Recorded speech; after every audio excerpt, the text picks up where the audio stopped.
Hello guys, good morning. So, for today's video ay pupunta kami, mag-breakfast kami sa dagat. So, ang usapan is 6 a.m. but now is 10 to 7. Late na naman again. So, samahan nyo kami guys at dahil malapit lang dagat, diretso na tayo sa dagat. So, let's go! Kakain kami doon. So, andito na kami sa dagat guys. Ito nga pala yung dagat na pinakamalapit sa bahay namin. Mga 2 to 3 minutes lang walking distance to the highway and then another 2 to 3 minutes walking distance from the highway to the beach. Ito yung beach na pinakamalapit at lagi namin pinupuntahan dahil siya ang pinakamalapit at malinis naman siya kahit public. Maraming mga boats dito guys, maraming mga sasakyang pandagat para sa mga fishermen. Dito na tayo. As always, parang ako na naman ang huli. Kasi parang mukhang marami na sila dito. Parang nandito na sila lahat. So, yan. So, puntahan na natin sila guys. Dahil huli na tayo. So, tingnan natin kung sino to. Pinsan ko nga pala yan siya guys. Nakahiga. Ang sarap ng higa niya guys.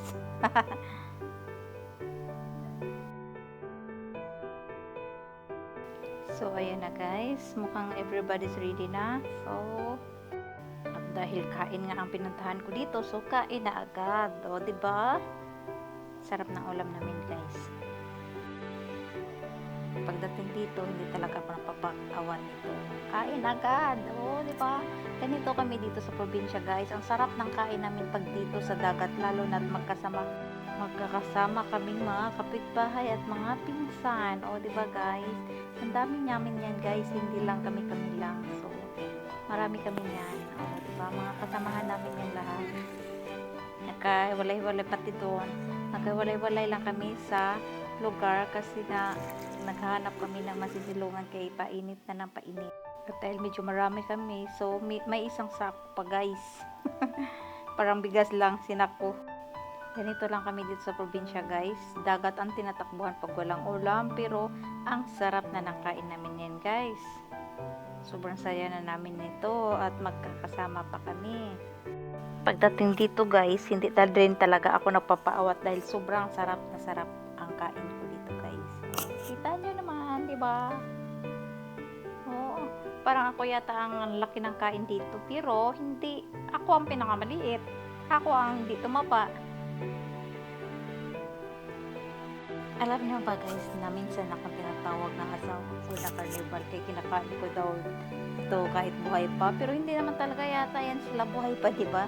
Kaya nga nahahawakan na kasi patay na sila, pero dahil lang siguro dahil di siya sanay na kinakain to, dahil sa kanila wala daw kumakain nito, so parang nanibago siya nung una, pero nasanay din siya katagal.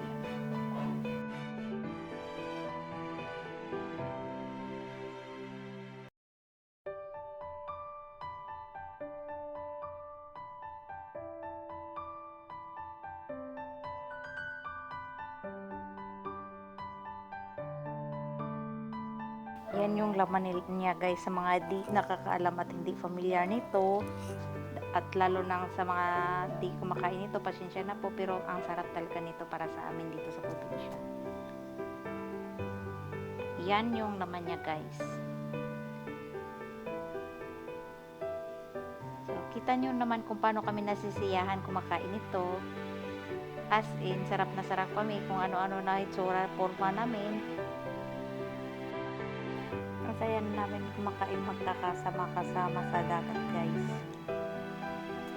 Do bihira lang ito mangyayari dahil syempre binibili din namin yan, nagbabayad din kami kumukuha niyan, at nagdadala din namin soft drinks o iba pang mga dala na pagkain. Kahit minsan lang, at least magkasama kami mga kapitbahay or pinsan na kumakain at kasama yung mga bata. Ang saya. At the same time, ang mga bata ay naliligo na rin. Another good thing for doing this is a good weather. It's hot. It's really hot. Ang sarap maligo sana guys, pero sa sobrang init, kain lang talaga pinuntahan namin dito.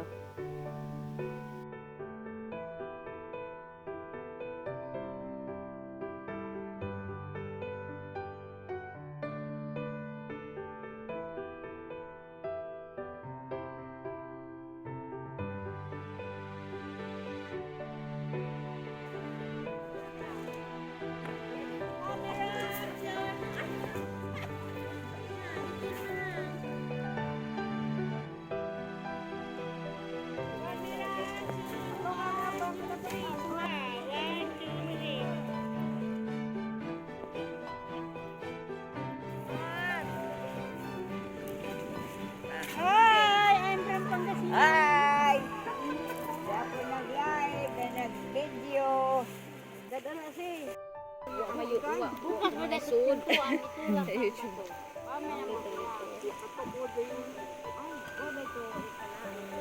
Ilan ang kusina na kay Lahi ang buwag. Kuan, ya kay gusto mag ibaw wala ka atong kuan ko. Sa Bring house. gusto mo Ito ha. ari. Sayang mapuni. Ginagoy tao din na. Na ada di magparing.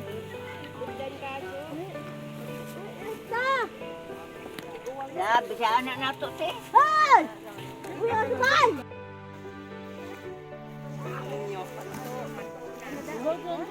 Sundan ninyo. Ninyo. Hi, Ninyo. Ninyo.